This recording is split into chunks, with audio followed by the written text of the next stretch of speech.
गोंयान येवपी प्रवाशांक आतां कोवीड चाचणी नाजाल्यार 14 दीस संसर्गरोधन करून घेवपाचें गोंय सरकारान सक्तीचें केलां। 14 दीस संसर्गरोधन नाजाल्यार कोवीड चाचणी सक्तीची केल्ल्याचो आदेश काडिल्ल्याचें भलायकी खात्याची सचीव नीला मोहननान सांगलां। गोंय कोवीड मुक्त जाल्लें तेन्ना गोंयाक ग्रीन क्षेत्राचो दर्जो मेळटकच गोंयान व्हडा प्रमाणांत लोक येवपाक लागले। ताचो परिणाम गोंयान कोवीड दुयेंतींचो आंकडो वाडपाक लागलो। आतां तो 50चेर पावला। देखून गोंयान येवपी प्रत्येक मनशाक आपणाक 14 दीस संसर्गरोधन करून घेवपाचें नाजाल्यार 2000 रुपया फारीक करून कोवीड चाचणी करून घेवपाचो आदेश सरकारान काडला। सरकारान काडिल्लो हो नवीन आदेश भायर आशिल्ल्या गोंयकार शिफारसांक लागू ना, अशें सचीव नीला मोहननान सांगलां। Passenger who come by road, air or rail, it will be a uniform protocol.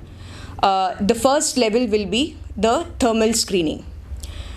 After the thermal screening at the entry point, if the person is cleared after thermal screening, if the person is not cleared after thermal screening, if there is any symptom of fever, which is what we check during thermal screening, we will immediately, of course, take the person for the testing. We will collect the swab and do the test. If the person clears the thermal screening, then the person will have two options before him or her. The first option before the person will be to get the test done. To get the COVID test done, we will take the swab and the person has to pay rupees 2000 to cover the test of the costing of the test. Or the second option given to that person will be to go for 14-day home quarantine after the home quarantine stamp is put on him or her. So these two options will be part of a self-declaration form which each and every person coming in through air, road or rail will have to furnish to the authorities at the time of the entry. Be it entry point check post for the people coming by road, be it railway station which will be the entry point for those travelling by rail, or be it the airport which will be the entry point for the domestic air passengers.